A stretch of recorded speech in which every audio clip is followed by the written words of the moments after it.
Hey guys, welcome back to another video. In this one we're making a super easy strawberry swirl cake.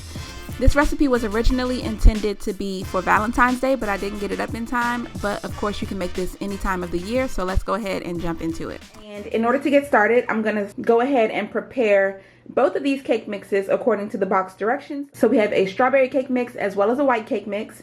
And what we're going to do is swirl these two together to create a strawberry swirl cake. So the first thing I'm going to do is get my oven preheated to 350. I went ahead and grabbed 2 mixing bowls, and now we're ready to get started. So I'm going to go ahead and pop the strawberry cake mix into this bowl, putting the white cake mix in this bowl. And because there are 2 different brands of cake mix, they have different instructions. So for the strawberry cake, it's saying to add 1 cup of water, 3 eggs, and a ½ cup of oil. So I'm going to go ahead and do that. And I'm also going to add some vanilla.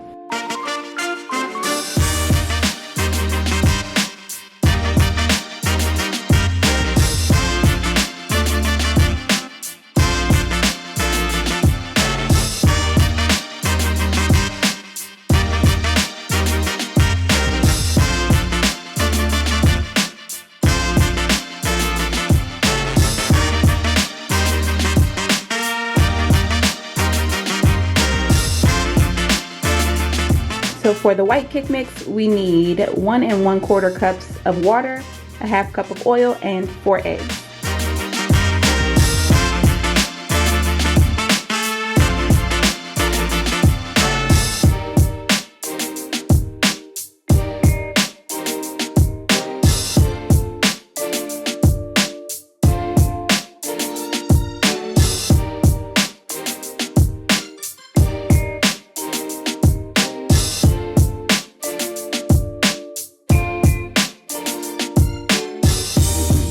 So I have 3 round 9-inch cake pans. I have my white cake batter, I have my strawberry cake batter, and I also have 2 1-cup measuring cups.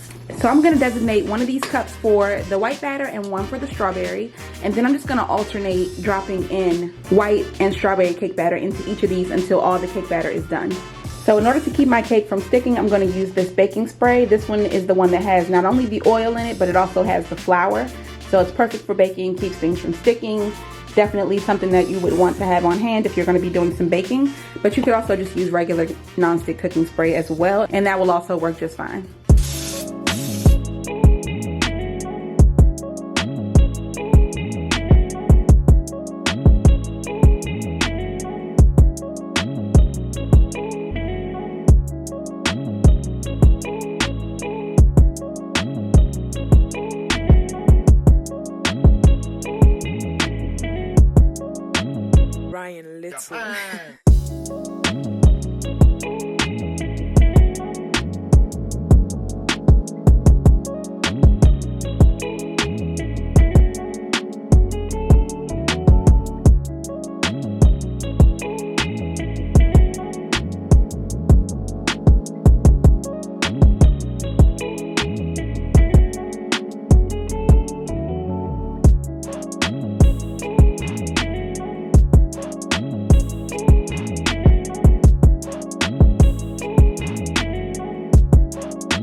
Now that we have all 3 of our cakes poured, you could take a skewer or a butter knife or something and just go in here and swirl it, but I kind of like the way that it has so much separation between the 2 flavors, so I'm not going to do that.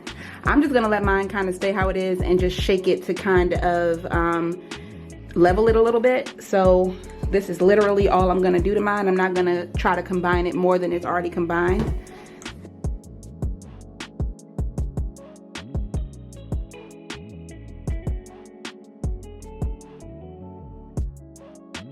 And while the cakes are baking, I went ahead and pulled out my cream cheese and butter for the frosting, and I'm just going to allow these to sit on the stove and come to room temperature while the cakes are baking, so that way when we're ready to make the frosting, they're ready to go.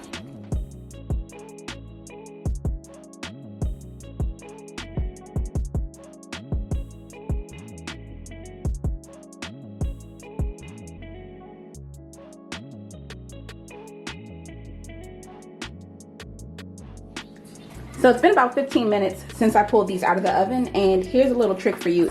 If you wrap these in plastic wrap, it will keep that moisture in. It's called sweating the cake.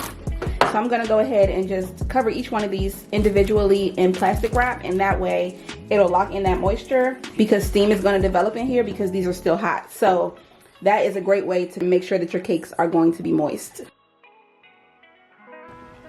All right, so it's been about an hour and a half. The cakes are completely cooled, and it's time to go ahead and make our frosting. So I'm gonna start with our room temperature butter, and then I'm also gonna add 1 brick of the cream cheese.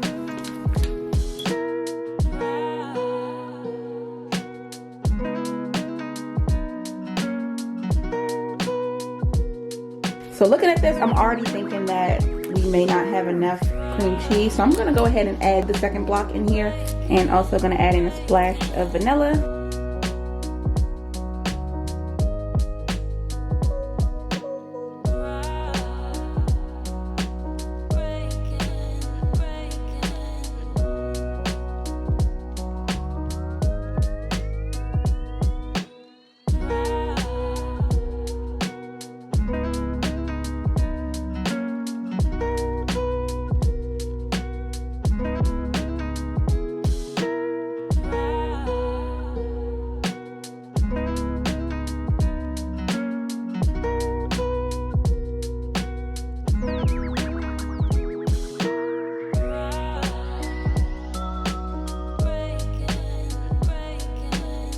And now let's go on with the first cake.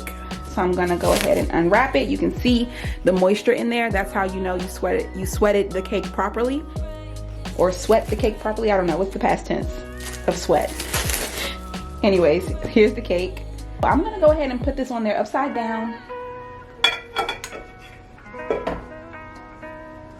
Use my spatula to put a good dollop on there. And then go in with my offset spatula to spread it evenly.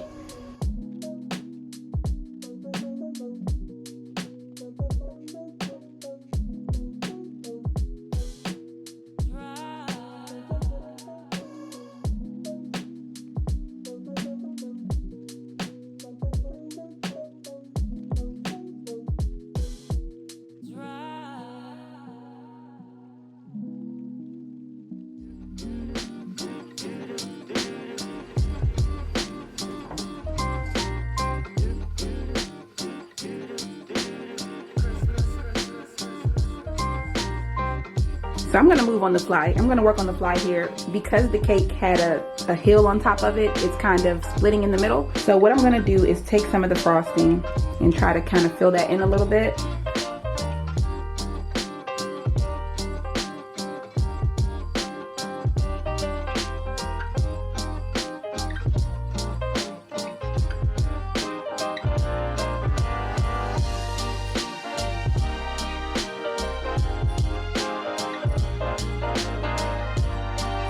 So I'm gonna go ahead and pop this into the refrigerator for about an hour, and then we'll cut it and see what it looks like on the inside. All right guys, so I just took the cake out of the fridge and it's cool. So I'm gonna go ahead and cut it. Of course, my fault line came back. I have yet to make a successful layer cake on YouTube. I don't know why, but here we go. Let's go ahead and cut it and see what it looks like on the inside.